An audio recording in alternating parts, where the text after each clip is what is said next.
car in the parking lot Tucson. Are you with me? We're standing with the roof gone. I pull up like Jimmy Neutron. Then you can get a move on. Like you hard, and I know we need to go slow, but we can go faster. Maybe the best. Hi everybody, welcome in. We added a new show that come on Fridays. It is called Bell Collective. This is Bell Collective, if I'm not mistaken, the third, I'll say the fourth or fifth season, maybe the sixth. Hold on, let me make sure. I don't want to say the wrong thing. Hold on. Because I've been watching the show for a while.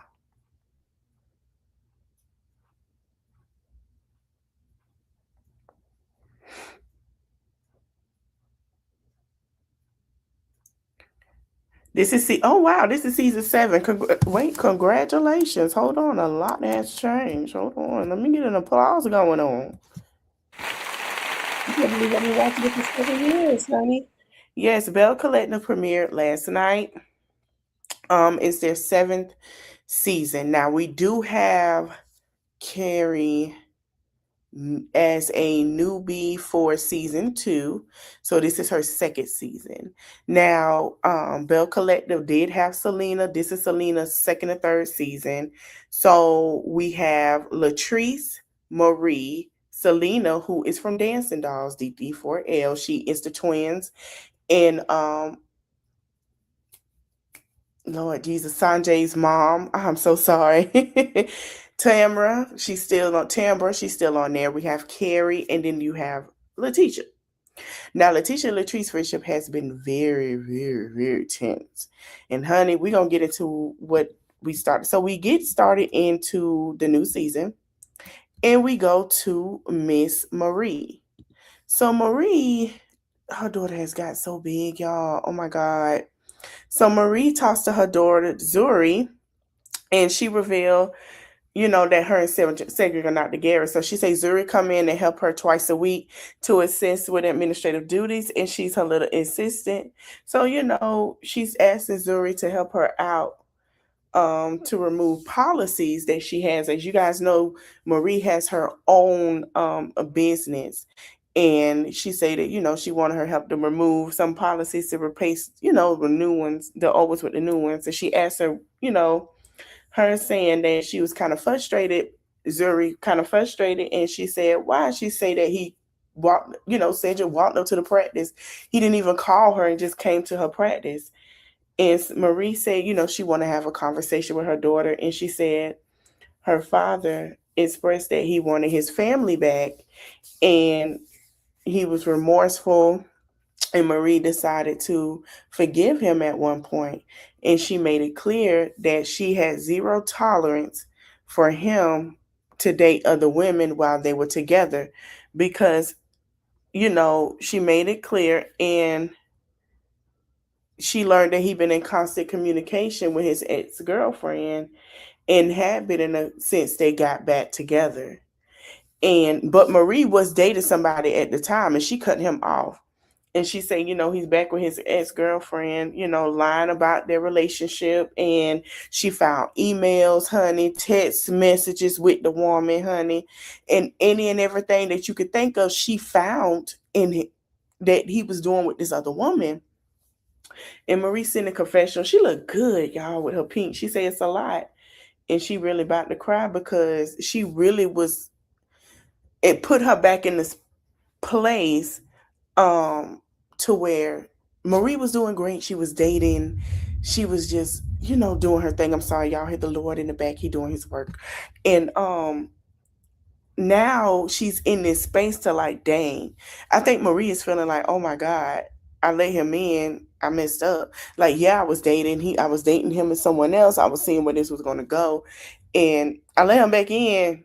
And it's the same goddamn thing. I left this man with the other man had another relationship anyway, but she kind of just like, she over it, right? So, she said she told her Zuri that she said that she told her dad not to come back and that it was over. And she asked Zuri, how did she feel? And Zuri said, she was like, that's like, she don't know how to feel because it's like he being selfish. And Marie say he is selfish.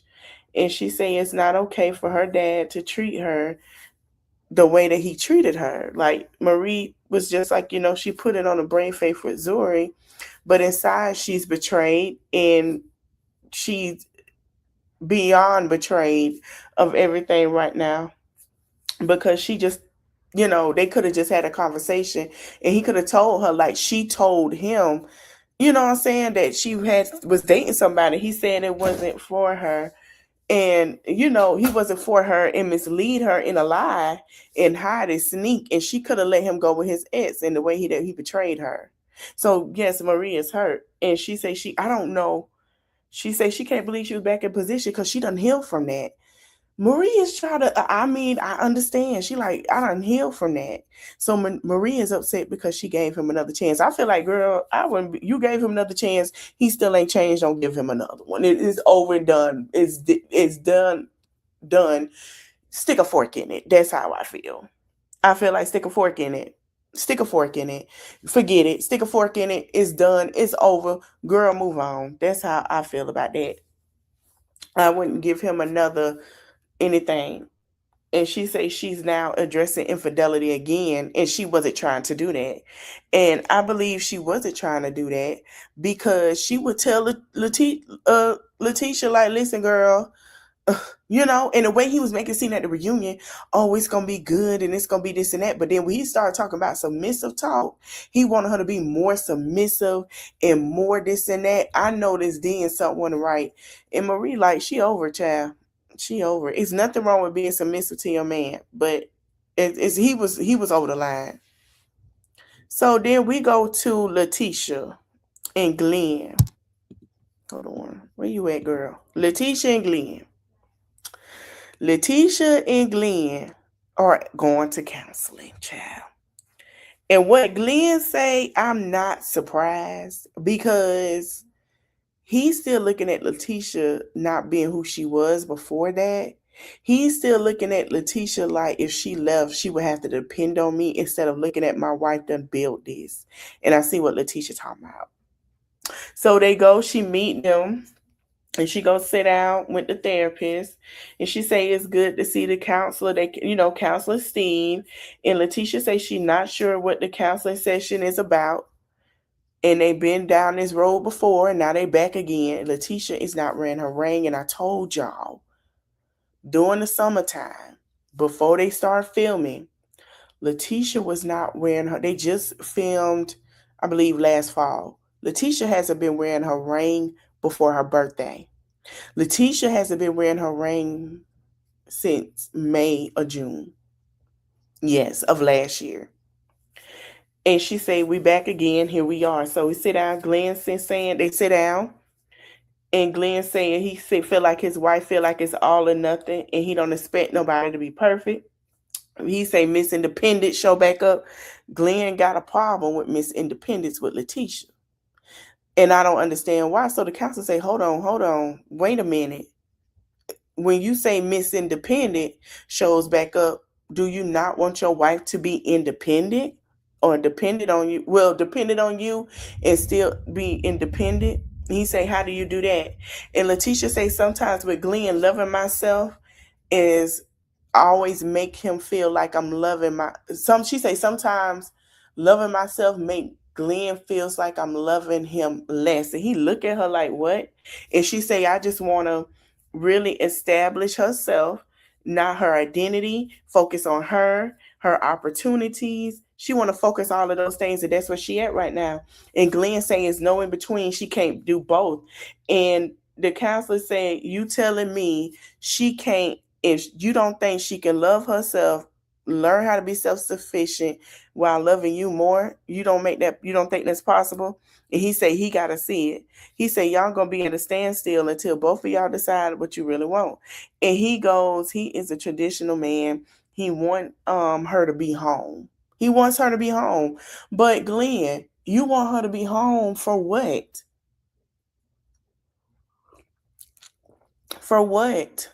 What do you want her to be home for? For what?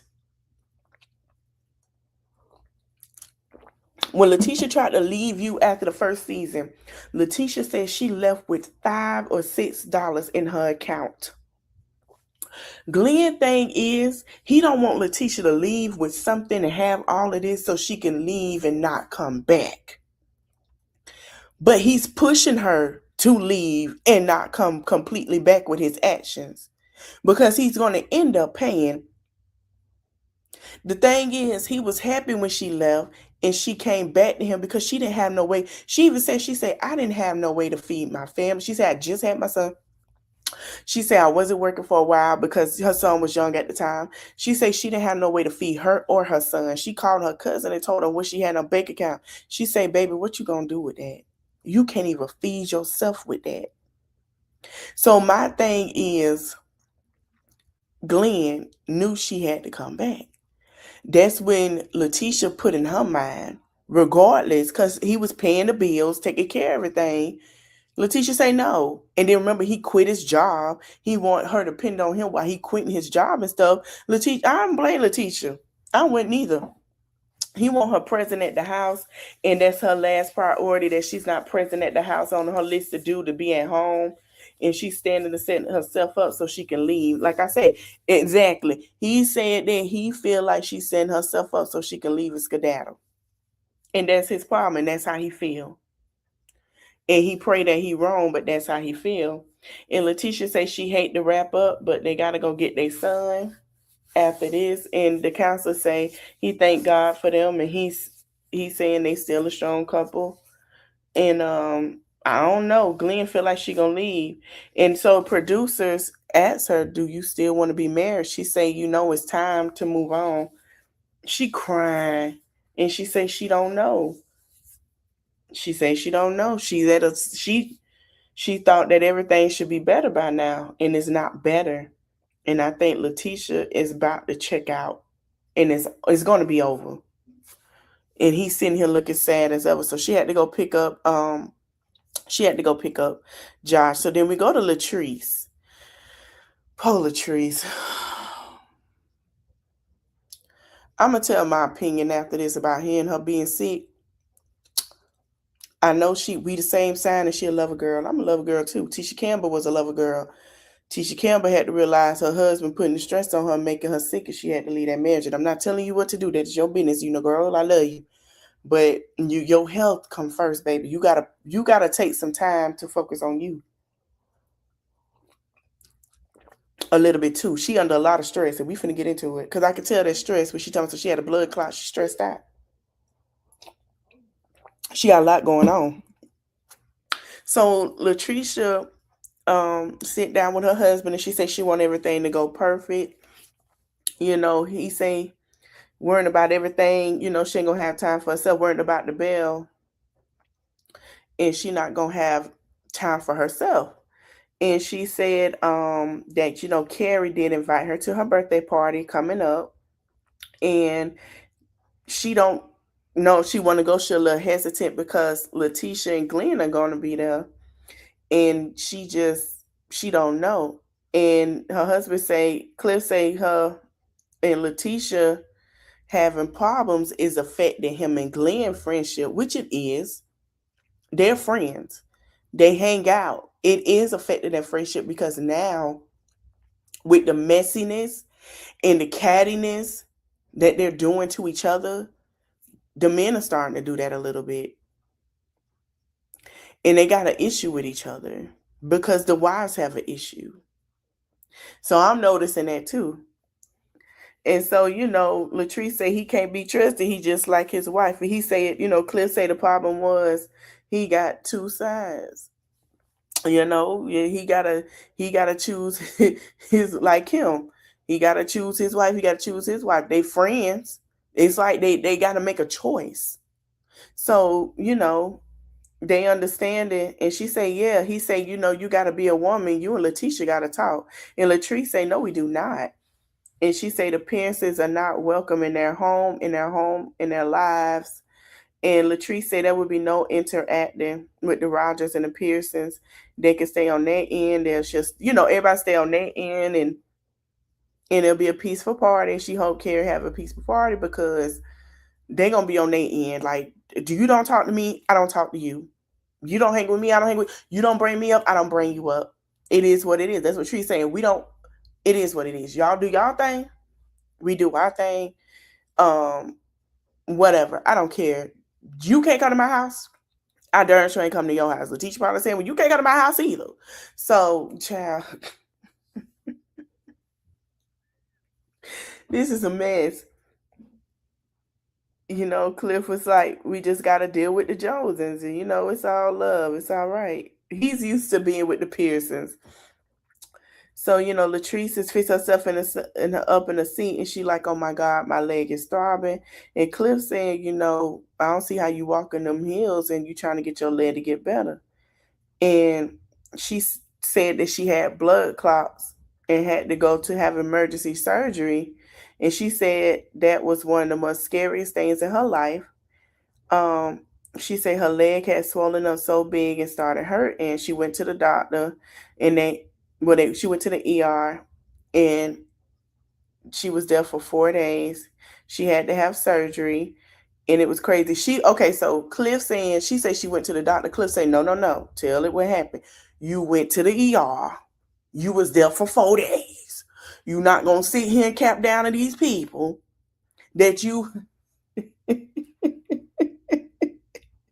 that you went to the doctor. You went to no. Tell them you went to the hospital.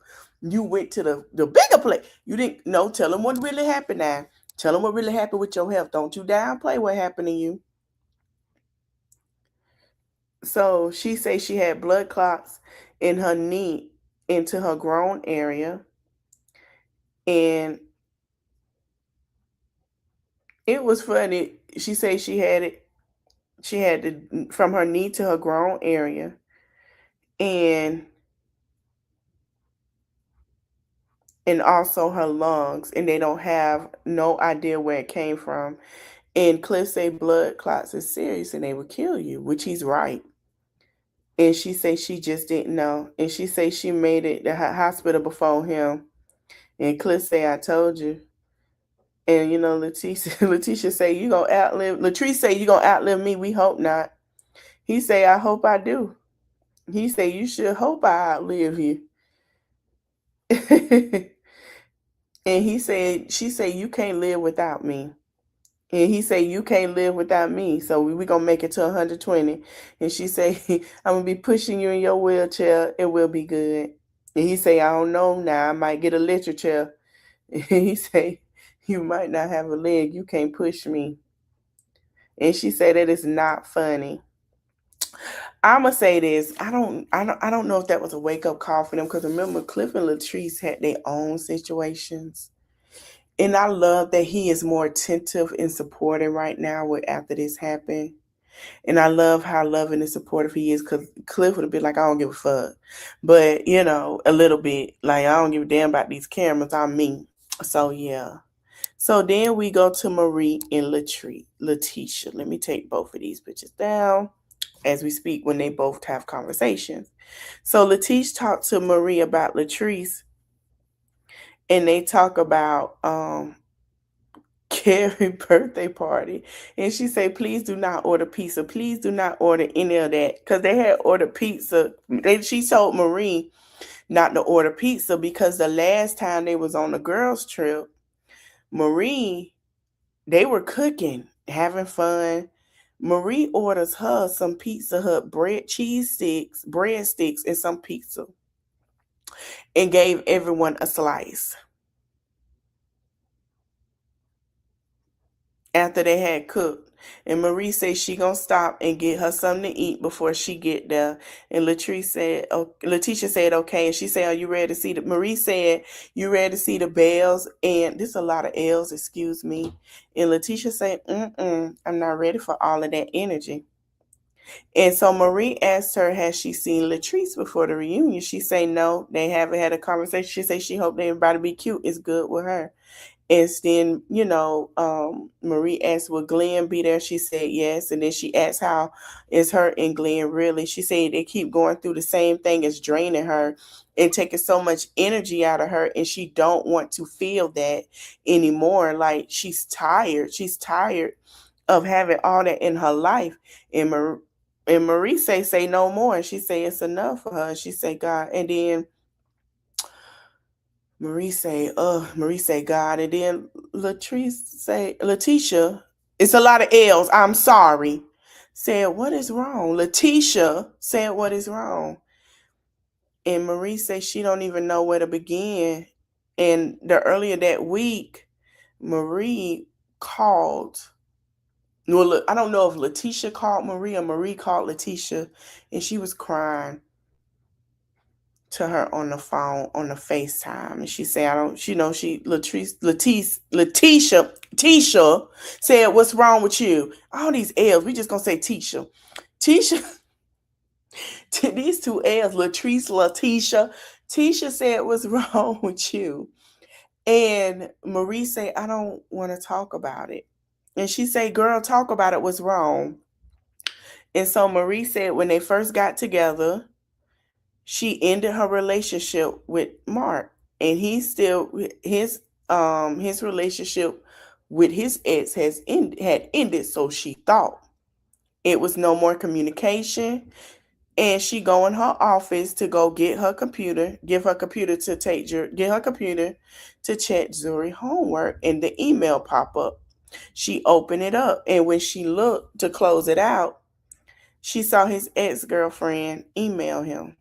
He pretended to break up with her, got with her, but he never cut off communication with her, and she allowed him back into her life, orders for him to deceive her again. And she thought they were happy. They were on a good foot. Everything was going great. She thought he changed after all this time, and it gotten better. Like, we ain't been together in 2-3 years, and maybe it'll get better, right? She said it wasn't better with him. And Tisha say, She say, Cedric, I'm disappointed. And she say she never want to see him again. And Tisha say, well, I hate to ask you, but I do want to know, is Cedric coming to the party? And Marie say, I ain't tell him about no party. No, she say, okay. Tisha say, okay, we're going to a 90s party. Because see, the last time she asked that because he told her at Marie's birthday party he wasn't showing up. Remember, he just popped up out of nowhere. That's why she was like, you sure he ain't gonna pop up on you like he did last time? She said, I ain't tell him about it for him to pop up. Tisha was like, okay, we going to a 90s party. Like, girl, we gonna have us a good time. She said, you and said wasn't together in the 90s. We not gonna take that there. We gonna have us a good time. She said, tomorrow sometime, but right now we in the 90s, and we gonna work on having us a good time. And that's what we gonna do. So Marie said, okay, let's go get something to eat first. She said, definitely. So then we get to the party. So Glenn tries to talk to Cliff, but only for Latrice to tell him to leave. So Glenn come in. He say, what's good? Cliff say, what's good, man? He say, man, it's been a long time, been a minute. What about you? He said, I'm trying to see. He said, I'm catching your heat. And Glenn say, how you catching my heat? He say his wife mad. Cliff say his wife mad, don't want me talking to you. And she feel like you threw us under the bus when you was talking about that whole situation with the girl, with her friend. He said, what you said to me, it hurt me, and what happened hurt me. And, he treated her like family. Clint would say, I treated you like family. You know what I'm saying? He said, Cliff, and he said, it ain't under my control. I ain't know what was going on. And Glenn say, listen, Cliff, and he said, everybody think I got some type of control about what going on in that goddamn house. Cliff saying, I got control, but it's not how everybody think it is. The control I got, but when it come to her friend and whatever they do, I do not have control over that. I don't know what's going on. I don't even know what they talk about because I don't be in their business. I go and mind my business. Do my wife pillow talk? Absolutely. But I don't pay attention to half of what she pillow talking about, and I don't agree. Basically saying half the time I don't damn agree with what she pillow talking about, which I can see that. I can see that. He listen. Be like, oh, okay, whatever. That's still my wife. Well, girl, you wrong, but whatever. All right. Anyway, that's how it is. That's how these husbands is. Like, okay. You just don't ask. Let me tell you something. What I've learned. You want to ask your man something? Ask during the game. I'm just saying. So Latrice walk up and tell Cliff, "Let me holler at you." And then Cliff say, "You see what I'm talking about?" He say, "You gonna dance?" He said, I did." He said, Cliff said, "I said I do." I said, I didn't say I didn't. And so he walks off. And Latrice says she chooses to protect her energy. And Glenn not being around her husband, excuse me, to spread lies on him and talk about her. With that being said, and then Glenn said, "Are you serious?" And so Carrie say, "Baby, where y'all going? The party just started." So Latrice like, they finna go. So Carrie like, "Baby, the party just started. Like, where y'all going?" So Latrice grabbed Tamara and, Cliff them, they leave. So Carrie like, "Hey," so Carrie like, "How y'all just gonna walk out of my party? Like, girl, it just started to get good. It's starting to pop off. This is Carrie party. This is Carrie. It's starting to pop off. We getting good. Like, what's going on?" So Latrice walked up to Glenn and say, "What happened?" And so Carrie go follow them to the door. She said, "Wait a minute, why y'all leaving? Where y'all going?" So Cliff said he got to get home. Carrie said why. He said he trying to keep this woman happy. He said she don't want me waving at Glenn, talking to Glenn, nothing like that. Latrice and Glenn hears this. They're at the foyer getting ready to leave at the door. Latrice and Glenn hears this. And she say, "No, I told you. I don't want you talking be high and mighty." And Latrice say, "What happened?" And say, Tisha said, "What happened? What happened?" And Glenn say, "I was talking to Cliff and Latrice came over there and snatched Cliff." And Tisha say, "So y'all couldn't talk?" He say, "No, I couldn't have no conversation." And Cliff say, "The thing is, it's the problem with her and Letitia. And they need to work out their problems." And Latrice said, "Of course you do." So Carrie looking at Letitia and Glenn like, what's going on? Like, what how this how this got so far? What? I'm like, really? Like how we got here. So, it's like, honey, and she say, "Letitia," so Latrice say, "Child, Letitia good." And Carrie like, "Okay," and Letitia smiling like, "Hey." She say, "But y'all can go back in the party for 5 seconds." She say, "Hold on, let me go back in the party." Cliff say he just trying to keep peace, you know what I'm saying? And she say, "Y'all got to go home." He say, "Yeah." She say, "Come on." So she pulls Cliff and Latrice over to Letitia and Glenn. And, had told, well, she didn't pull them to them, but she told them to come in and enjoy the party. Like, it wasn't no need for y'all to go. This is my party. This is my home. Girl, please. So, Latrice said there's no plan when it comes to Letitia Pearson for her to be out their life exactly what she need. And the fact that she is there, she's going to completely ignore her and act like she don't exist. So then Carrie had, child, let me drink my cocoa. Glenn went ahead and read a poem for Carrie. He did a poem session because it's the 90s, y'all know.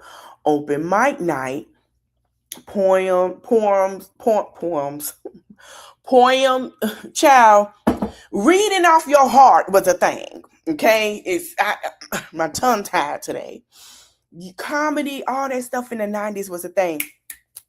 Yes, it was a thing. Still a thing in some places, a big thing. I'm not going to try to pronounce that word. The PMs of the feelings, okay? I don't know why I can't say poems. I feel like I'm saying poems instead of poems. And it sounds like something else. Anyway, poems, okay? So he does it. She snap her finger. She say, all right, all right. She gather everybody. And she snap her finger. She said, that's what we gonna do. We gonna snap. We gonna read some poems. She say, so y'all already heard a poem written by me. We got a list of poems of tonight. So she had everybody was like, hey, I wrote a poem. I wrote a poem. So she called for Mike. So Selena say, go ahead, baby, which is Mike, which Mike is Selena's fiance. She asked him to read the poem and she was like, I want to hear every word. So he read it and said, the day that we say I do, oh, and he truly do, and his innermost thoughts is only her. It's really pretty. He say she is guiding light, and he is it's the best of the best. He said, just when you say I do, just know I did. I'm just gonna tell y'all a little bit, and it was so sweet. And everybody said, oh my God, thank you for that. So she was snapping. Yeah, Selena say Mike ain't never wrote a question down, never said you'll be my girlfriend, yes or no. So she said, oh, this is so special to me. And she like, she got butterflies. Selena look cute in her confessional. So Glenn wrote a poem and she say, I got them right here. She say, Glenn, you love your wife, have your moment. So, he has written songs for Letitia. He has rap for Letitia that we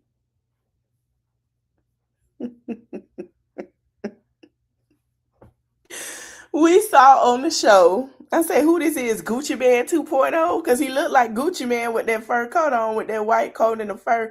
It was giving very much Gucci. Put it on that chain with the V cuts. Lemonade to me. Lemonade Gucci. It was giving that. He put that on and Gucci was finna get ready to go into his new era. And, he had his woman and he knowing that's who he want to be with. That's what it gave with the coat on. Glenn, you thought we didn't pay attention to that? Sir. Sir.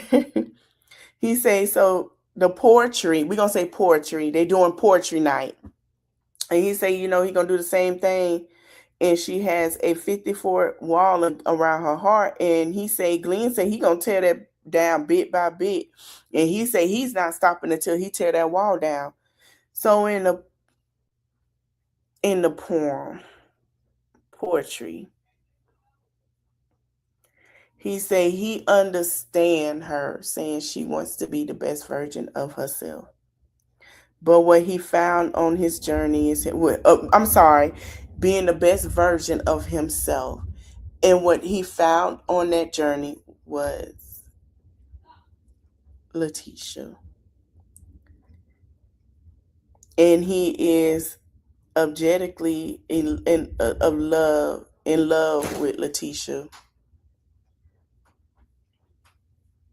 Hold on, y'all.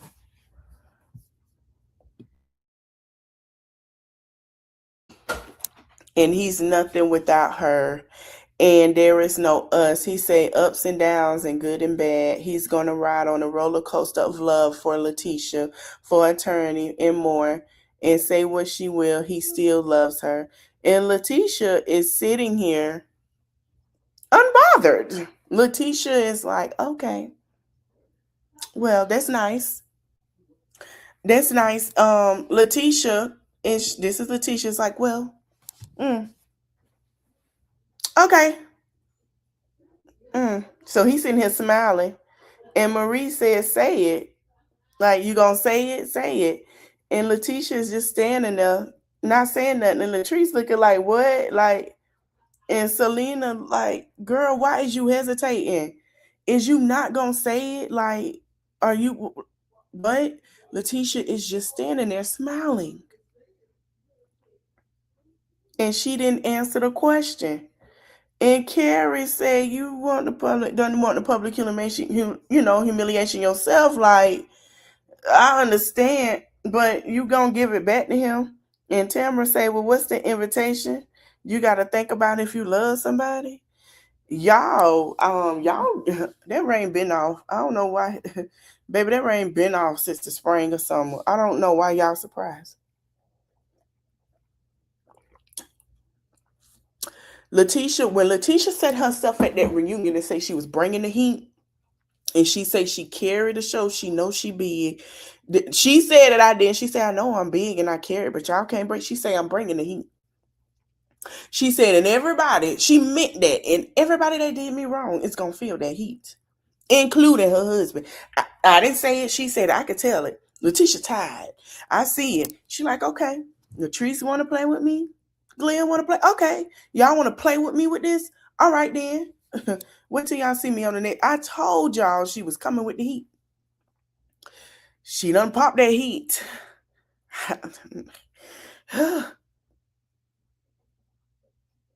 she popped that heat. Um, so she just sitting there, standing there, fixing her collar. She ain't say nothing, and she's smiling. So, and that's where it left us off at. Now, I don't. Oh, we don't know how this gonna pop off till next Friday. She was a little hesitant, honey. That was a nice 2-3 minute hesitation. Now, Carlos, I don't know if you made it longer. It was longer, but you had to cut it short and include it into next week with the hesitation.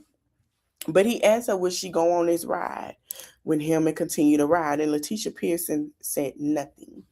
Letitia didn't budge. She didn't move. She didn't crackle. She didn't crack. She smiled and looked like, yeah, okay, that's all right. Yeah, you said I can't love myself, but you want me to take a ride with you. Are you sure? You told me I can't love myself. Okay. Yeah. And I'm sorry I was getting a little pause. I was making sure I'm good because it is thundering over and raining. Y'all heard it. So yeah, but she was like, yeah, okay. Yep. If I say yeah, they gonna want to antagonize. If I don't, so you know what? I'm gonna just shut up. I'm gonna just, oh well. I mean, I don't know, because we've been through a lot. So we did go through the trailer, and it looked like it's gonna be a great season. We see there's gonna be some life-changing things happening. We're gonna see there's still gonna be a fight with Letitia and Latrice. Excuse me. Maria's like, listen, how can we continue to go forward with this? So season 7 look like it's gonna be great. I'm ready for the next episode because I want to know what she said. I want to know, did she say yay or nay? Like, what's going on? Did she say, listen, I hear you, I see you, but right now I'm not feeling it? Like, what we gonna do? Letitia felt like she has been humiliated by Glenn, and people been playing in her face for a while. So, it bothers her. And now she kind of like, I knew that when she sat there last season on that reunion and said what she said, I knew it was coming because she felt like everybody played in her face. And she also addressed that she felt like Glenn, Latrice's friend, played in her face. She said it. And people was like, oh, but you allowed. No, no, no. She been told y'all that. When that woman sat there and said, I quote, I'm going to show everybody what they were going to do for playing my face. Since y'all want to play in my face, I'm going to play with y'all. They thought she was playing, baby. She took it to, who was it that had that season where everybody was trying to play in her face, and it was Nene. She's on that verge of how Nene was. She's going to start coming out or going off on everybody, and girl, we ain't having it. Really all the cast members of Real Housewives of Atlanta was. So she getting that child. All right, let's change our background. Because we got to go to jail. We got to go see some inmates. We got some inmate lovers. Okay? We got some inmate lovers, as y'all see, okay? So, let's get into love during lockup. I have some tea about Miss Bonita Applebaum. You gotta put me on. Bonita Applebaum. You gotta put me on. Bonita, but no. You gotta put me on. Bonita Applebaum. You gotta put me on. Bonita. Bonita.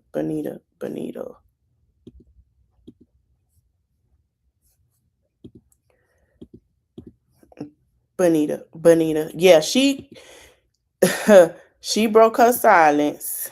And we gonna get into that. Hold on. Let me see if I can find. Let me go to this after we do this review. girls are fighting.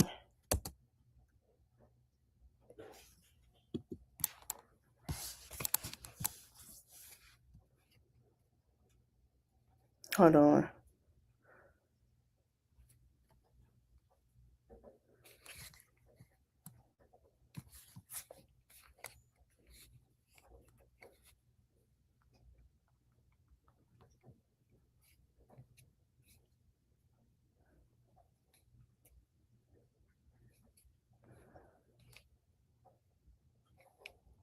Okay.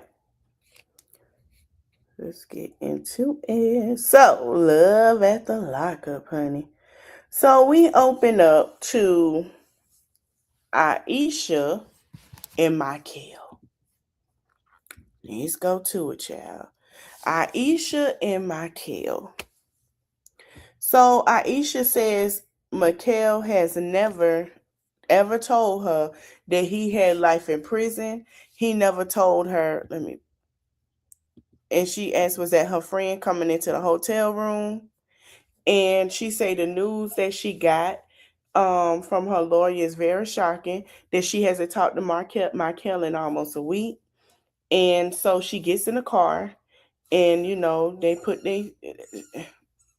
she says she got to keep her face, child, and go to the courthouse to see what's going on. Now, as that, she says she strapped Anna Marie, and Anna Marie is her doll, her Cabbage Patch.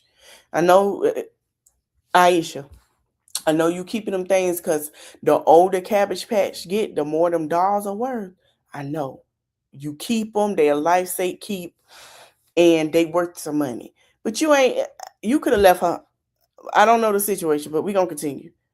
So, she was like, she got to be positive to get the positive results. She got to stay positive, right? So she's riding down the street, and, her friend said we walked through the woods yesterday, and today I think we're going to walk through the ish. So they're driving to the courthouse, and they get to the county courthouse, and they go inside, and she gets a phone call on the way to the courthouse. Before she get in, Michael calls her. Michael finally calls her. Take a sip. Hold on. Take a sip. Hold on.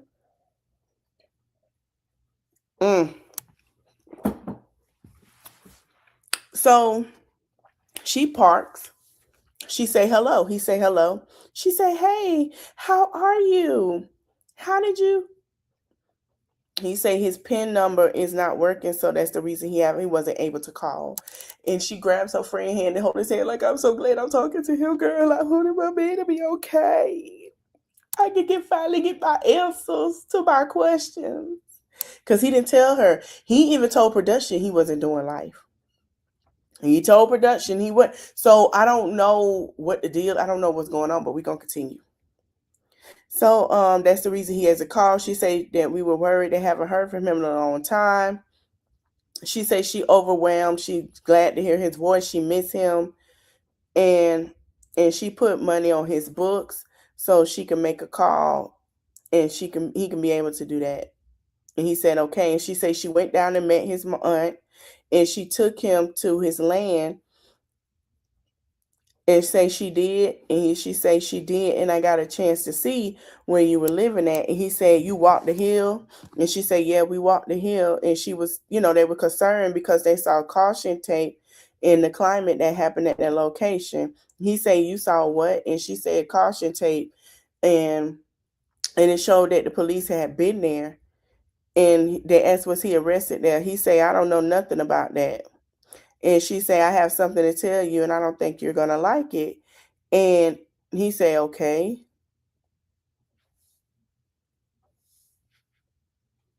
He said he trying to get his pen to work. He said he'll call her from the wall phone. And he said she love him. He love her. He said, I love you too. She's and everything. So, child. And she said she happy that he's safe. So she goes in there in the courthouse. Hold on. I'm watching, listen to y'all as we talk. I can't show it to y'all. I'm sorry. She says she happy that Michael is safe. And so she walk into now and she asked the lady, she said, "Hey, how are you?" She said, "How are you?" And then, you know, she asked, gave him his name for the stuff that she needed to look up about his case. And she said, as sweet as Aunt Gloria is, she's 82 and she can't just believe what she's telling me. And they say they gave her a packet. She said, it's a huge packet. She said, oh my God, thank you. She said, oh my God, um, it's a lot. She said it has to be another answer. And she's so nervous. So she gave her a whole packet of stuff that he did, a plea of guilty that he filed. It was paraphernalia substance. The second count was paraphernalia substance. The third count was paraphernalia, distribution of a substance, and they're looking at his stuff. They're looking at his stuff. And it says that he has life in prison.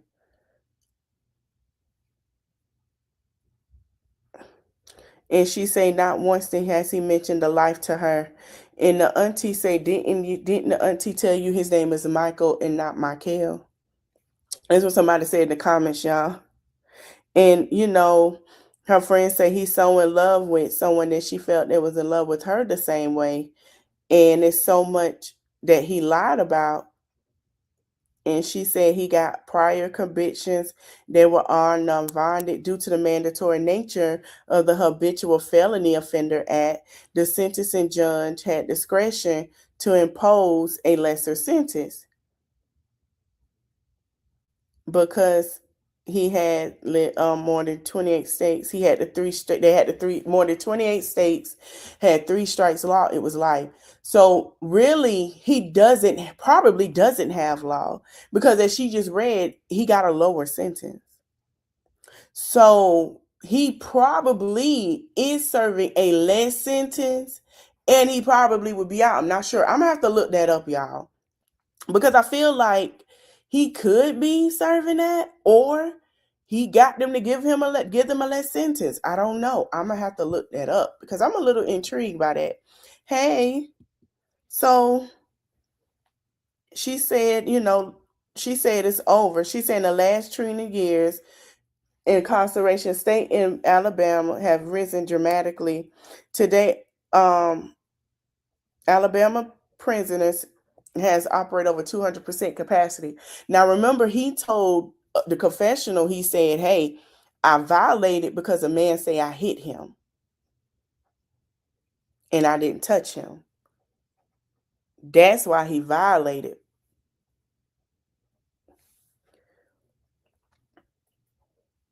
So she says since the day she been talking to Mikhail, the moment she fell in love with him, is all he's been saying is, oh, I'm getting out really soon.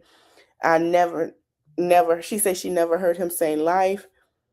And she say they need to look for Eleanor Brooks and he the prosecutor. And she say she hope he has the possibility of parole. He was out on parole, baby. He probably will go back on parole. We don't, I don't know. She said that's the closest that she's ever been to giving up on him. And her friend said he better start telling the truth. Child, she is upset. She upset. So then we go to Damon and Goddess. I gotta get Bonita picture up here somehow. So Goddess is sitting on the couch, chilling. She accepted the call from Damon. He said, hey baby, she said, I'm mad as ish. And she said, I be overthinking. And he said, about what? About your baby mothers. And he said, I can't just get on the phone like, yeah, baby mama, like I got a new girl. And he ain't trying to leave off on bad terms completely. And Goddess say she already tend to overthink a lot of stuff. So when she say when she heard they don't know about her, she was like, what? Like, how they don't know about me? Why they don't? No, baby, your intuition is telling you. It's telling you. Okay. And she said she felt like he lied. Like, why would he lie and say that they do know about her? And then all of a sudden say he don't. Like, why would you lie? Why would you lie about, you know what I'm saying? Like, they don't know about me. Like, what's the problem?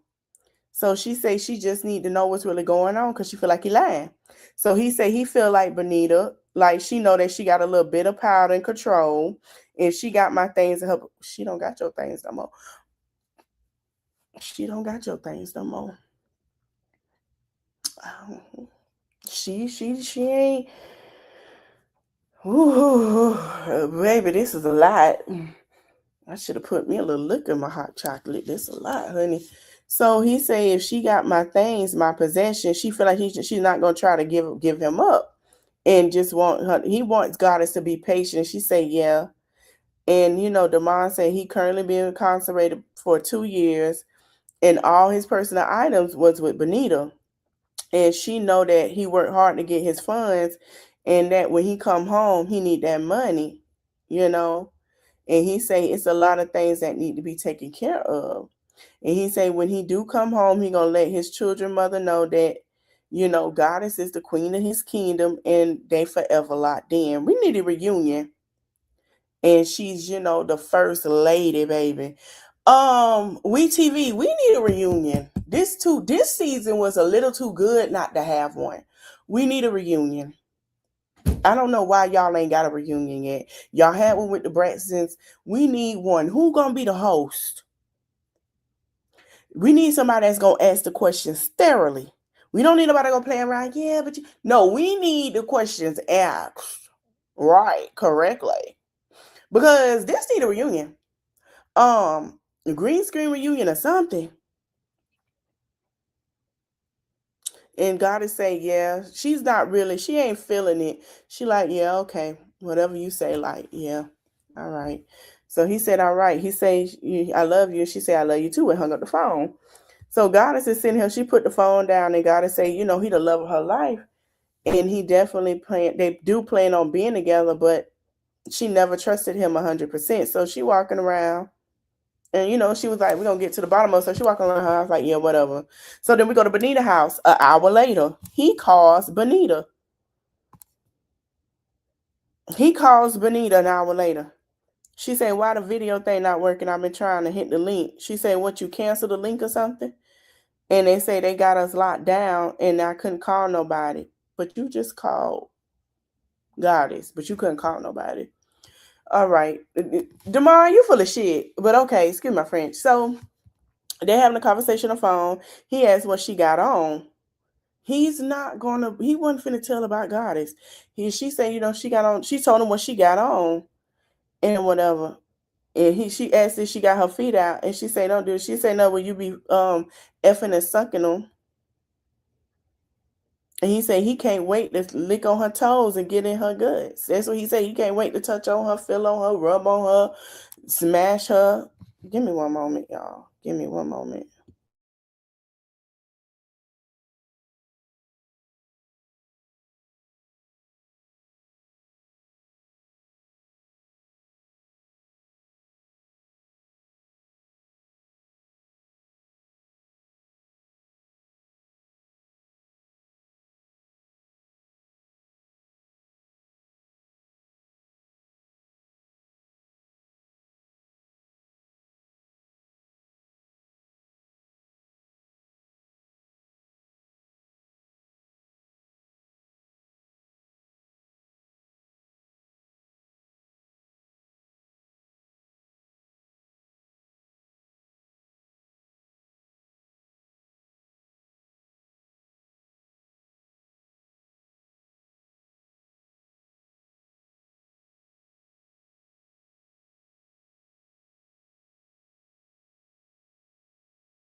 My bad, y'all. I'm bad. I'm bad. I'm so sorry. I'm so sorry. I had a point phone call. She say you dealing with somebody. So Benita say you deal with somebody in prison. Your life stopped, all that stopped. You really deal with a lot. She said the last time she had, um, you know, some adult activity, intercourse, it was 2022, and a few days before he went in. So remind you, God has said that he was doing her hair.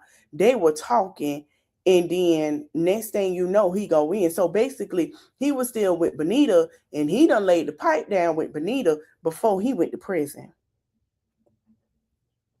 And she say she open her she say you open her legs, you gotta put some WD-40 down there. That's exactly what she said. Like it's going down. He said Bonita, you got a lot of issue with you. His mother gonna come in a couple of days, and he know how it is. He want to get everything. He said he want to get all his clothes and stuff. He don't want to get half of it. So now he picking a fight with Benita. Like, you got a lot going on with you. I want all my stuff. I don't like. Now he start to pick a fight with Benita because God is putting the pressure on. So Benita was like, oh my God, he asking for it. Crunch time is real. She don't have it. Make it enough. And he said he paid too much effing money for his stuff for you to be playing with. He was like paying for enough money to be playing with him. And so Benita like, when the F you start questioning me, and why are you questioning me all of a sudden? And so we left off with that. So we get into Monique and Titus. So Monique talked about the fallout with Titus with her sisters. And her sisters say, it did sound like he's very insensitive. And, Monique say she can't believe that Titus had the audacity to call her a dumb bee, and basically that he's not apologetic at all for calling her that. He's very combative. He's not taking accountability. And she got a problem with that. She got a problem with that. He ain't taking no accountability, no accountability. He's not trying to apologize for calling her at her name. And he feel like he didn't do or say nothing wrong. And she's so confused on this situation. And Monique says she don't know if because he been in this jail so long and he's not able to cope with real life stuff, or he lacks emotion intelligence. And her sister say, we know nothing about him. And they've been together for a year, and it's like he's not home yet, and he's doing all of this. He's showing her who he is and showing how he's incapable of being there for her. And she said, what else do you need to understand that he's just not the guy? And Monique says she feel like moving down there was a waste of time, and she feel like when she her true self, she always get burned in the end. That's why she have her wall up. Even when people she thought loved and cared about her, she always had her wall up, and they always end up hurting her. And her sister say, make sure she take care of herself, drink her water, and get some rest. They don't need another moment like she had before. And she say all of this over a man. One of them say all this over a man you never seen before. And Sylvia say she concerned about her sister health, and she feel like the relationship is putting stress on top of Monique. And so, Sylvia says she want to give him a chance, but ever since everything that's been happening, she can't. So, her sisters, Chandra and Sylvia left, and they said, make sure she take care of herself. And, Monique said the hardest part about her saying goodbye to her sisters is not knowing when they'll see each other again. And she said that's the hard part. And she told them to drive safe. And she said her future is looking very unclear when it comes to Titus in her life, but she don't come across a love like that too often. So they showed her talking to Titus 3 days early on a video message, and he done gave her a kiss, and she say they talked about living together, kids, and that's a big thing for Monique because she hasn't had it's been years since she lost her daughter that she hasn't had a child. So Monique say losing her daughter was the most traumatic experience she ever had. It is very traumatic. Her name was Amalia. Her child's father, they used to argue every day, all day. And when she was 6 months pregnant, she felt like it triggered her going into a premature labor, and she was stressed out, and she passed away because her organs wasn't fully developed. So she lost a child 6 months pregnant.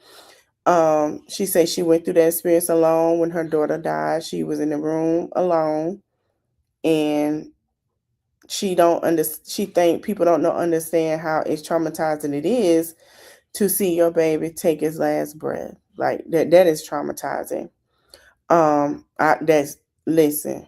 That's one of seeing your parents or someone you love, but no matter how old your child is, that is traumatizing.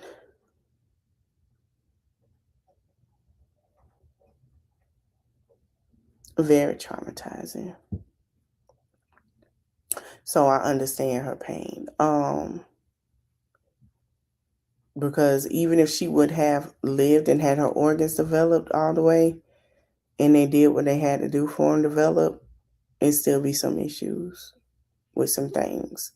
Because I was told even if I did kept my son or whatever, he would have lived through whatever. Because I saw him take his last, and that was it. So his last little movement, because they do a little movement after. So I understand her pain. I understand what she's going through. She did make a post a couple of weeks ago before it aired that it was her daughter's birthday, and she was hurt. I understand that, and I think that's why Monique is dating differently, because she feels it's maybe something different, and maybe this is coping for her a little bit, and I understand that. And that's what she say, that's why she cautious of men who are in her life. And she's saying Titus want to win her back, he needs to take accountability, and he has to apologize, and he has to also be clear about what it is that he wants from her and what his release plan is. If they're going to live together, or they're not, or they're just going to live separate. She needs a plan. She needs certain things. And so she's having a conversation with her confessional. Guess who knocked at her door? The cousin. So the cousin knocked on the door, Jamal. She's having a conversation in her confessional about everything. Jamal gets called by Titus while production is there. In an update, I'm pausing my thing. Hold on. And let me give you an update. They did capture Jamal for violation of parole or probation, one of the two.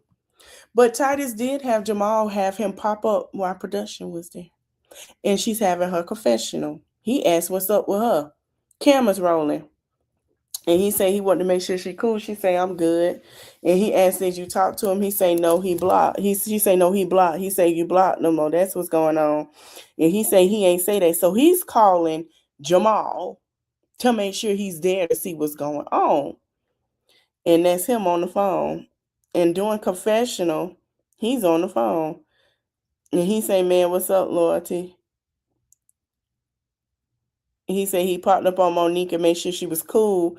Like Titus didn't didn't call Jamal to say pop up. Hey, happy Valentine's Day. Like Titus didn't call Jamal, call his phone and say, hey, what's up? Can you go swaying by that real quick? So he on the phone, he said, you want to holler at her? He was like, yeah, hell yeah, let me talk to her a little quick. So she gets on the phone. She says, what's up? He say, what's going on, man? Like, I ain't heard from you. And she say, why would you? I'm in the middle of production, the confession filming. He say, now we both said some things that was disrespectful. And we can push it aside and move forward. And she say, how can you push something aside and not apologize? Calling me a dumb B is not cool. So they go to Titus. He said it's from Monique to meet his family. Like her missing out with meeting with important people, and give everybody respect, and he expected back. He said, I will hope nobody fake a faint over ever That's fake. That's weird. If you faking faints, you need to relax. So he basically still saying it. He's saying she was faking. That's exactly what he said in his confessional. She was faking. Monique, you talking about that's your man? Your man just said in confessional said that you was faking a faint. This why we were apprehensive. She was like, everybody's worried about in the comments, worried about what I got going on. This is why we saw this with you before. We are your fans. Okay? People might be a bigger fan of you than I am. But don't nobody want you to go through all that you went through before with Derek with him. Don't nobody want that. Like, he's worse. So, child, he said you want an apology, but I feel like I'm owed one too as well. And you've been in the same, you know, you've yet to come visit me, and I ain't never seen you yet. And, you know, he said and his cousin Jamal said that's the biggest problem. You haven't come seen him, like that's his problem. He wants to see you. You haven't made an attempt to visit him or nothing. He has a problem with that. So she's laughing about it. And he was like, I don't know what's going on with you. I don't know if we need to talk about some things. She said before she got to come down there and scan any visit, he needs to apologize. She's still standing on he need to apologize. She's still standing on that happy V-Day. He still, happy V-Day, y'all. I'm sorry, y'all. Hey, he still need to apologize. Before she do anything, she needs an apology. And he say, what's the apology? It's just words. What's up? She say, that's not gonna work right now. And he was like, I got real love for you, sweetheart. So what you think? How you feel? You accept my apology? She say, I ain't hear that. You got real love for me or you love me? He said, I love you. She said, that's not what you said. She putting the pressure on, baby. I know that's right. He said, that's what I meant. And said, so he was like, can we move forward? And she's sitting here thinking on it. She's looking at the phone and she like, yeah, we can move forward. He was like, you sure? She said, yeah. He say, so when you coming to see me? And she just sitting here looking. She saying she gonna schedule a visit right now. He said, all right. So he asked was she excited? She said, yeah. You looking forward to it? And he was excited. He said, let's stop wasting time. And she said, all right. He said, all right, I love you too. And that was it. So he say Monique, she made a couple of she made plans a couple of times, but the visit personally has been on delay. And if Monique doesn't come to visit him, he might have to rethink how serious she is about the relationship. She's saying her issue is, I think she's like, it's a lot you got to go through. I guess she's looking at her weight. And I believe Derek and her had some issues, things were said about her weight. And in the way he acts, it seems like it's about her confidence in her weight. That's what it sounds like to me. And I don't like that for her because girl, just show up. He like you, he don't. You know you can go back home to Chicago. It ain't no sweat, you know? It ain't no sweat. And he was like, he might have thick in the relationship, but he said he appreciate his cousin for sliding through for him for real, seeing what's going on, why he can't talk to her. He said he'll holler at her in a minute, holler at him in a minute. So, he said, I guess my job here is done. So she started laughing and say, see you. She said she gets her and Titus back together. And he said, Jamal talking about lock them doors too, man. Child. She say, is this over? Because she got to get dressed and go call her man, please. And the producer said it's a wrap. She said, okay. Girl, go see that man. So then we go back to Benita. Oh, child. Child. So now we back at Benita house. And Benita going in, he said his mother going to come and get his things. Going to come by there and get his things. And she say, oh, okay. And I know how you is, Benita. I want to make sure she got everything, not half of it, not a few things. He want everything. So then she got his stuff, what she has left laid out, which is a couple of clothes. It's not everything. So she has everything laid out and what they're gonna come get. So she looking around. He say, I paid too much effing money for you to keep playing with me. And she say, I've been here the whole time. When the F you start questioning me, and why are you questioning me all of a sudden? And he definitely acted funny. And, he asked for clothes. You're not calling me. He say he's not acting funny. And he say Bonita is a firecracker. And she moves off quick about the smallest thing. And she said that's exactly, why he didn't get the clothes, because the way he act. He said, why you always threatening me for my clothes? Like I need you to take everything to my mother. She said she don't even like the way he talking to her. She say your mother, she don't like his mama. She said the way his mama treated him, she was like, why would I give your mother? She said you gave your stuff to me. So why would I don't think she said she like his mama, but she said she don't understand. Babe, I'm gonna say this. She don't understand. I gotta put up a picture of her. Hold on. She don't understand why he's trying to come at her about the stuff. Cause she said, why you want me to give it to your mom when you brought your stuff over here to me? You supposed to be coming home to me. So what I need you to give it to your mama for, honey, she not playing. Let me put up her picture. I want y'all to see Bonita. Hold on.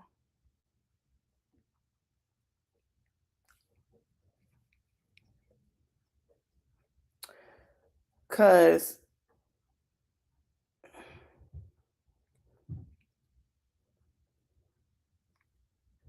she's really pretty. She's pretty.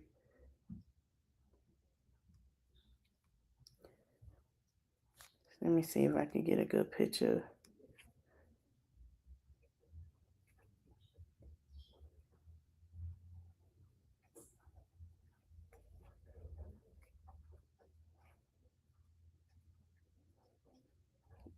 Let's pull up her picture of her. Birth. They're both pretty girls. Let me see. Child. Child, Bonita been outside since they broke up.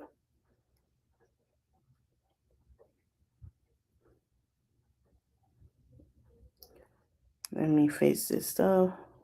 Hold on. She been outside. Like, she's been outside. Let me edit this down. This is from a blog page. I forgot the name of her IG, but she do have a TikTok. I follow her on TikTok. They both pretty girls. And he is a ladies' man. Hold on.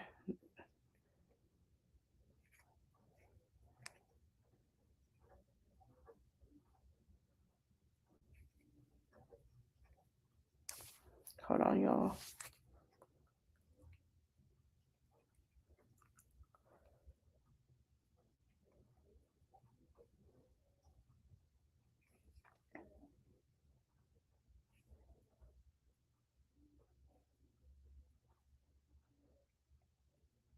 Okay. This is Bonita. There we go. There we go. All right. So she is questioning him. Why does everything got to go to the mama house? Like, why all of a sudden it's going to the mother's house? And Damon say, Bonita think I'm ready to come move with her. And then, we pick it up where we left off. And Gigi think I'm ready to come home with her and move in everything. He say, but as of right now, he's going to stay with his mother.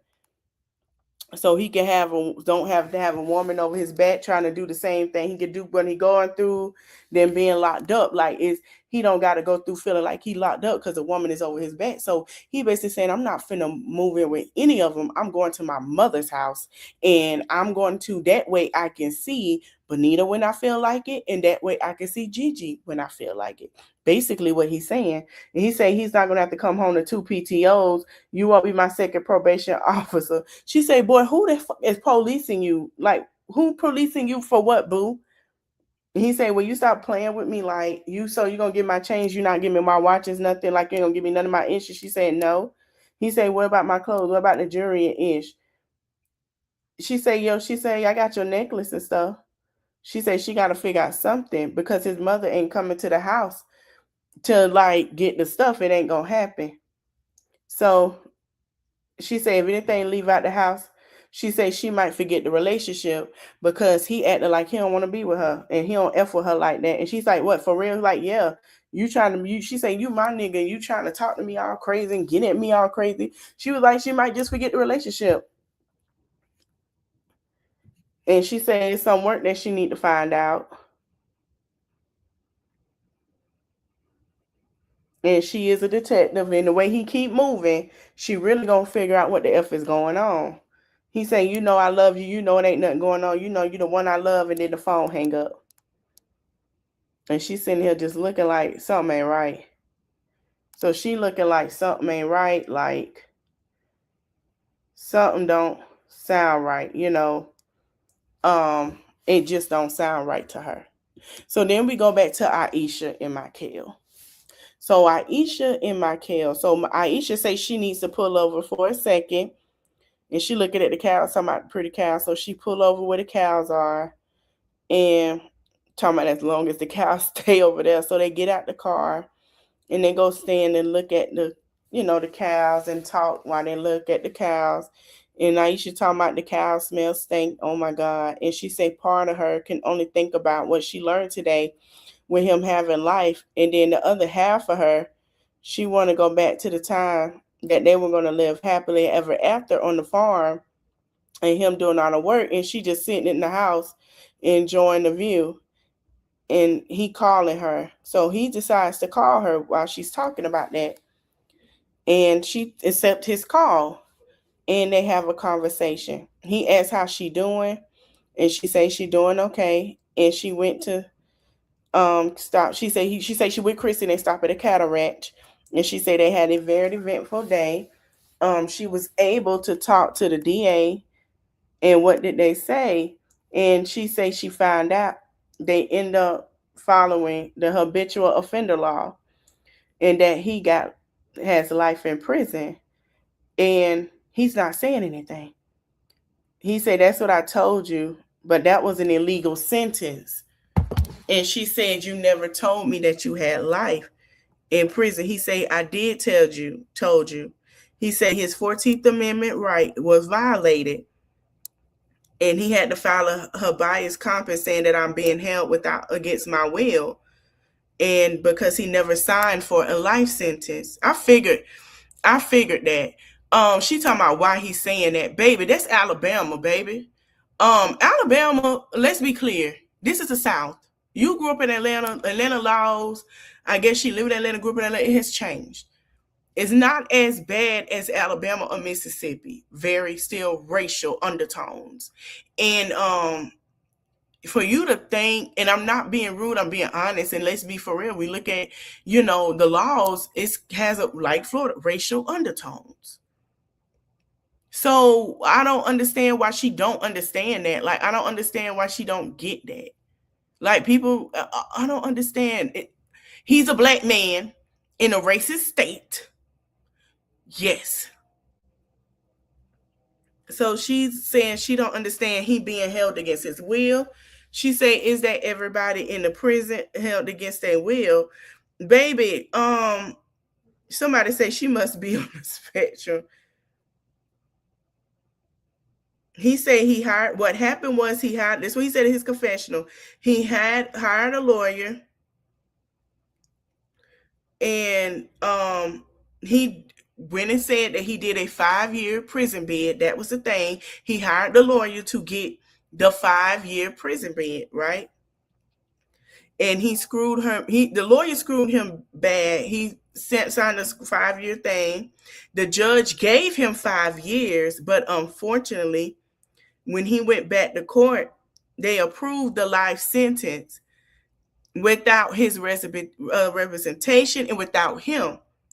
The lawyer took his money, never got up and said nothing to the judge or nothing. They went ahead and did the life in prison.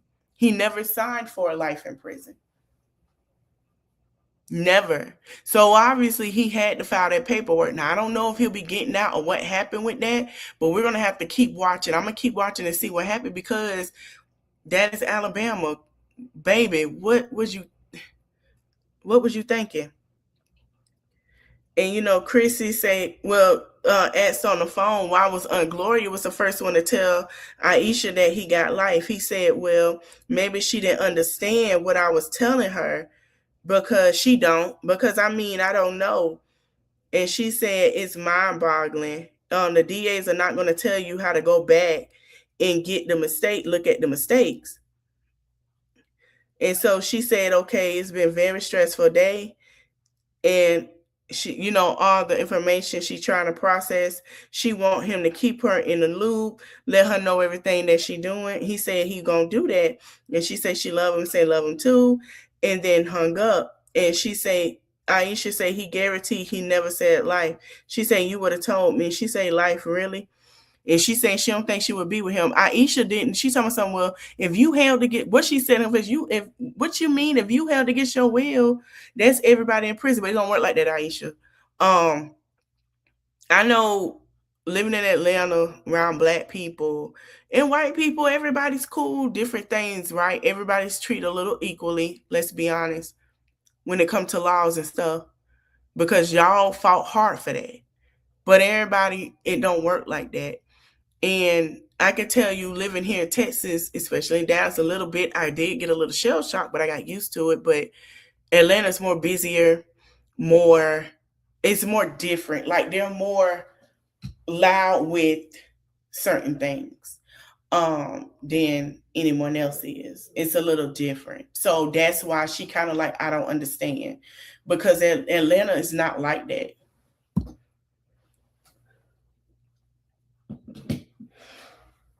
Hold on, y'all.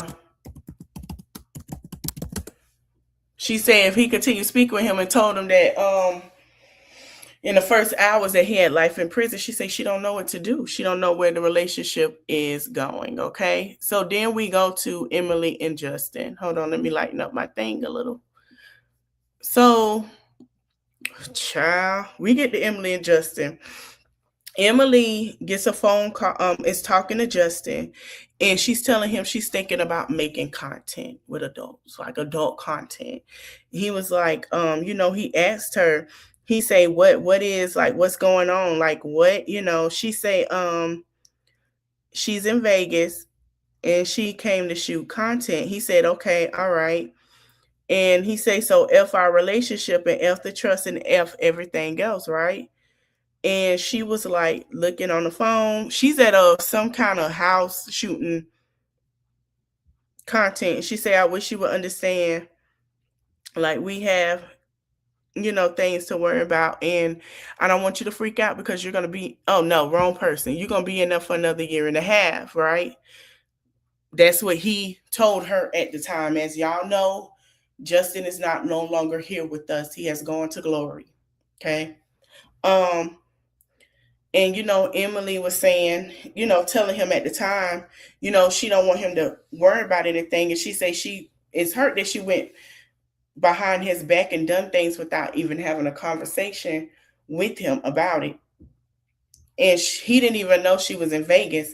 He didn't even know, her heart was telling her that she was in Vegas and she can't live it under her conscience and on her conscience, and she got to understand his insecurity. And she said, it's the same time, at the same time, she feel like she was sending him money and he can't really dictate at that time what she does because she's sending him money. Ain't nobody else sending him money. That's how she feels. She feel like at the same time, I wanted to tell him about my heart. At the same time, we talking in past tense because he's no longer with us. And at the same time, he can't tell me what to do with my money. And how I make that money because I'm sending him money. So she said, told the content creator she'll be right back. He let her know when you ready. She walked out. He was like, he don't know, gonna put it out there because it's some ish, and he like, he really mean, and there's a lot of ish that he can accept, but he can see it for what it is. But when it comes to this type of ish, it's different because you're picking and choosing who you're doing this with, and for you, it's like, like it's whatever, like it's really like cheating on me. And she's saying, it's not cheating in the slightest. This is her career. And she said he does not view content as being transactional because she's getting handed money. He sees it as they work together and both sell it, and it's not transactional. And she said if she's making money for something, it's still transactional. She was like, it's still a transaction, regardless of how you feel about it. And so she said, you want to talk about cheating? We should talk about you going behind my back and getting full blown attention. And I'm not getting attention from these guys. I'm making, content. It's acting. It's a job. He said, first of all, I wasn't getting effing attention, Emily. She said, okay, so why would I still get messages from her? And the day before, last week, we saw that she got messages from Liz. Liz has also said now that Liz did say that she was in contact with her, sending her messages. Liz has also said that she was the better choice for Justin and Emily was not. And Brittany hooked her up, and it sounded like Brittany hooked her up with Justin for whatever catty get back they had against each other. I don't know what it is because they all knew each other, but it was some messy mess going on, and I said what I said. It was messy as hell. And so, Liz told her she a bank to him and plotting to use her and get money. He say, why would what? And she say, why she still get messages from her? He say he don't effing know.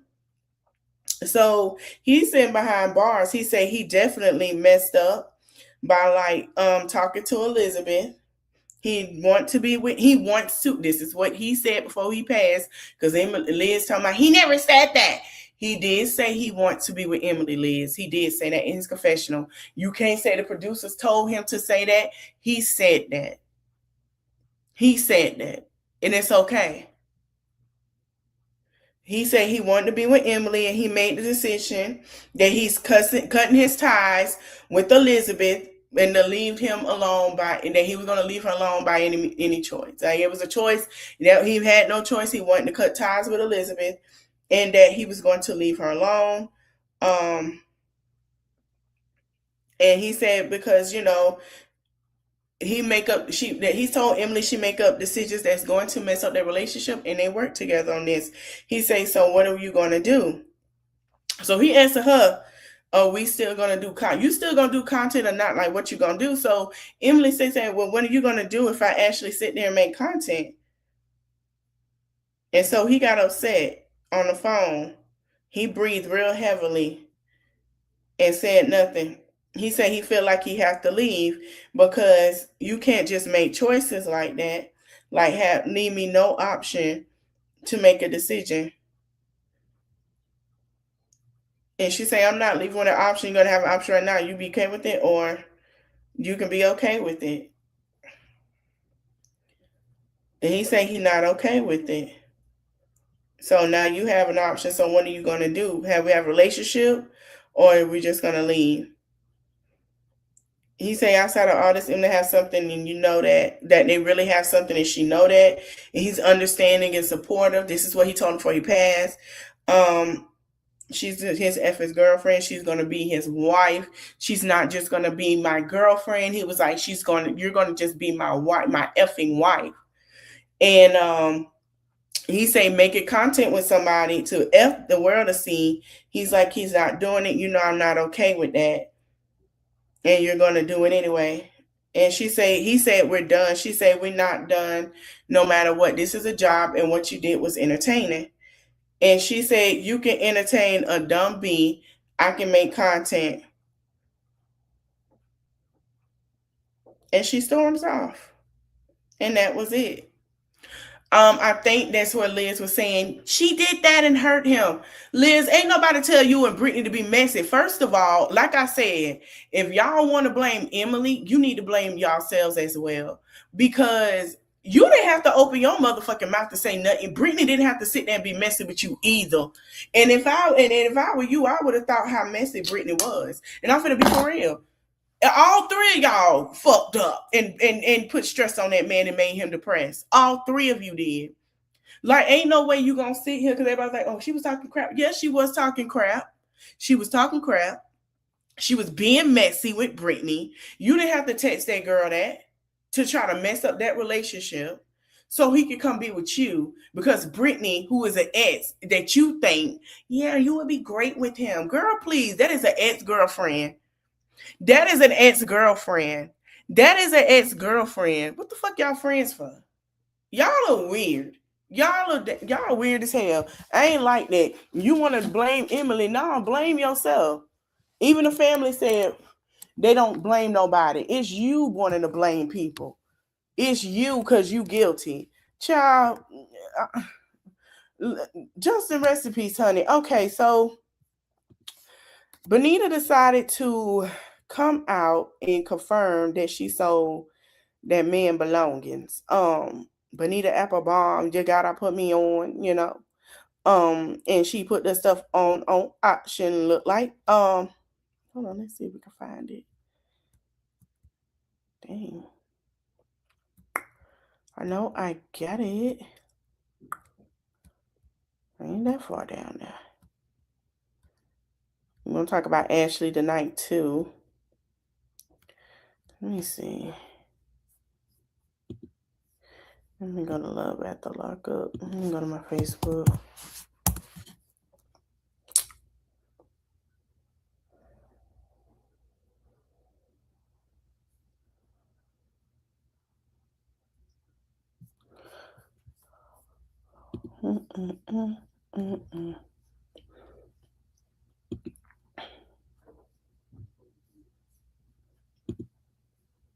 Cause she said something, child. I said, ooh, I can't find it. Let me go to TikTok.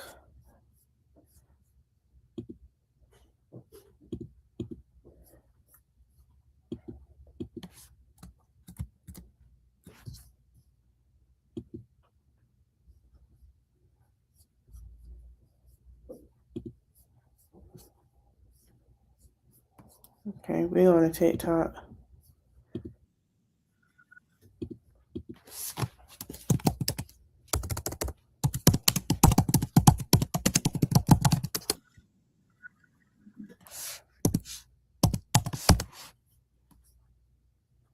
Bonita.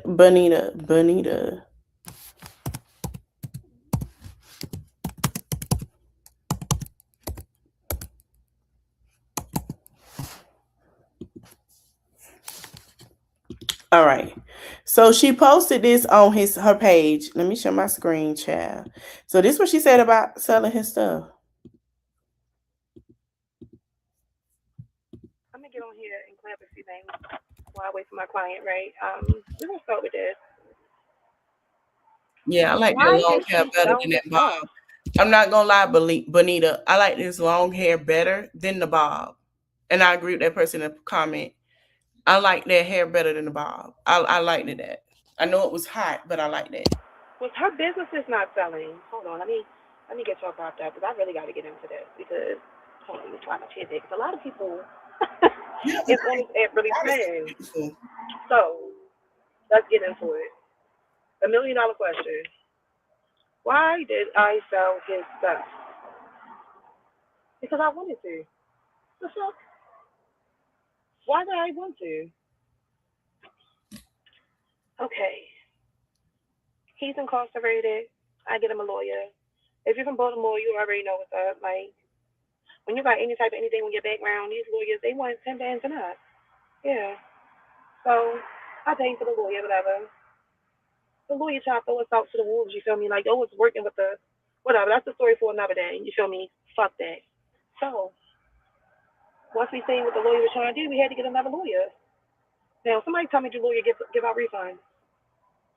Oh, wait. Okay. Now that we got that understood, he still needed a lawyer. So let me ask you this. With me being a mom of two,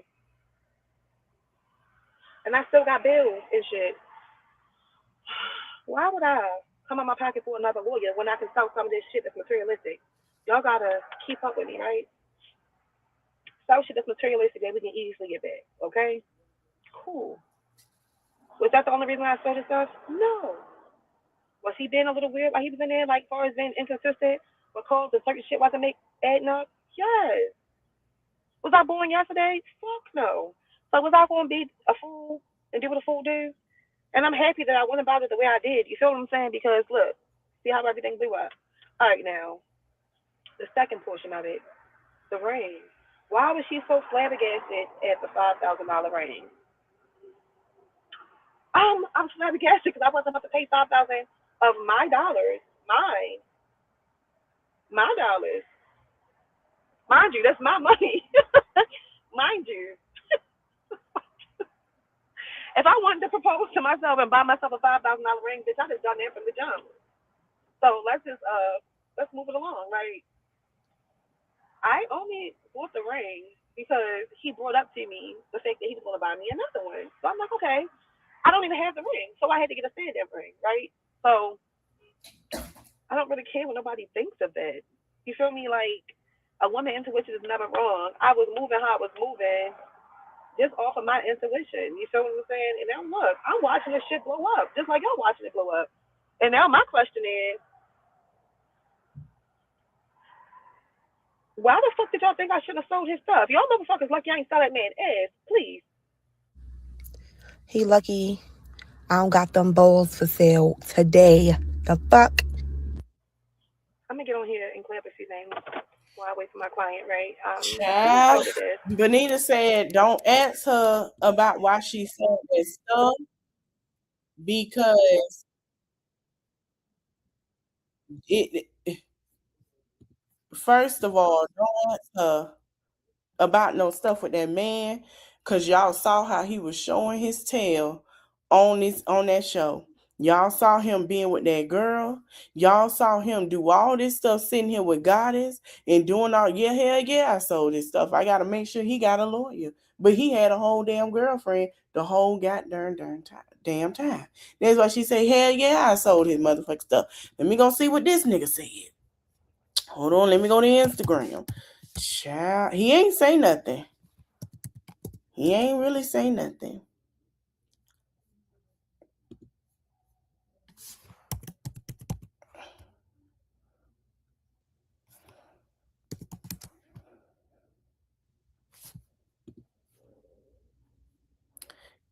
He ain't post nothing about it. Let me go to his stories. He just posted him driving.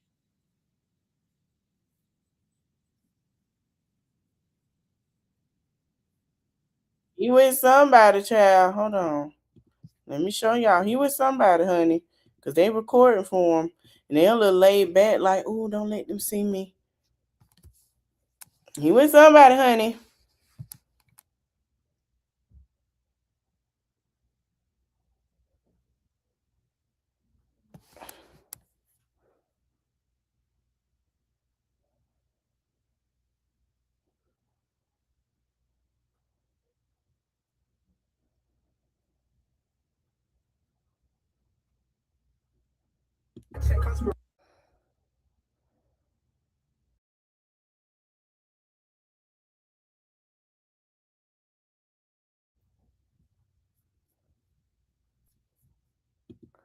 Child, somebody got them somebody new. Let me go check Goddess page.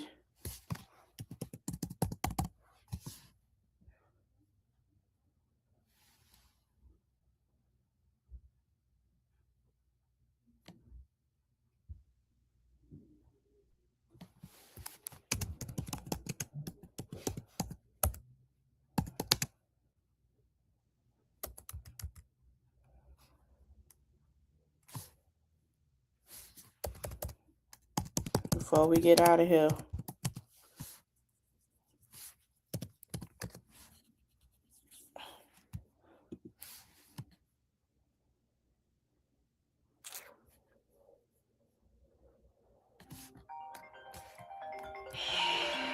Hold on, y'all.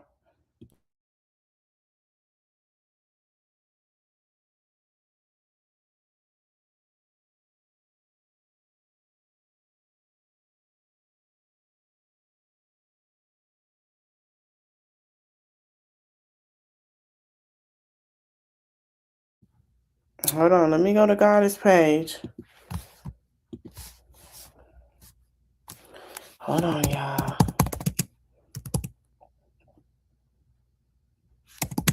Let me see if we can find her. Here we go.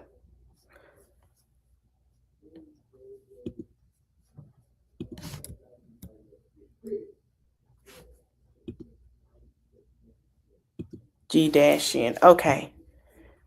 No, Goddess ain't been posting nothing. She been doing hair, that's it. But y'all think he was with Goddess last night for Valentine's Day? Let's see. I don't know. She ain't posting nothing on her hair page, child.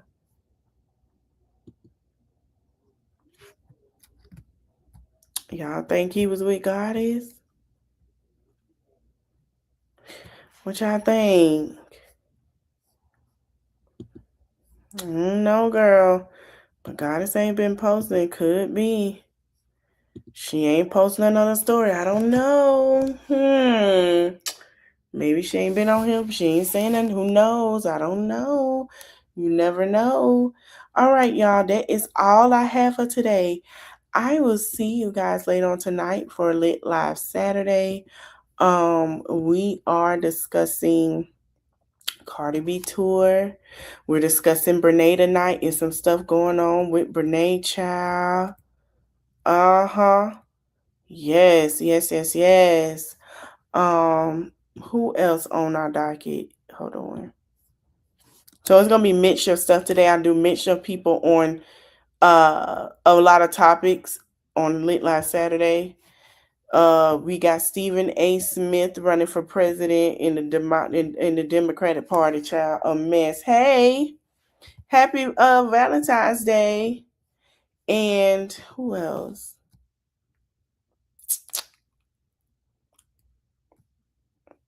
I would talk about baddies, but we'll talk about Kelly Brent later.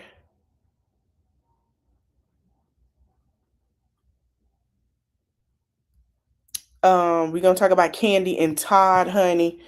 It's getting real nasty with Candy and Todd. We're gonna talk about them tonight. We're gonna talk about Brene. We're gonna talk about Cardi and her tour. Stephen A. Smith. And Eric Benet out here showing his tail, child. I ain't mad at it. I think that's it. Yeah.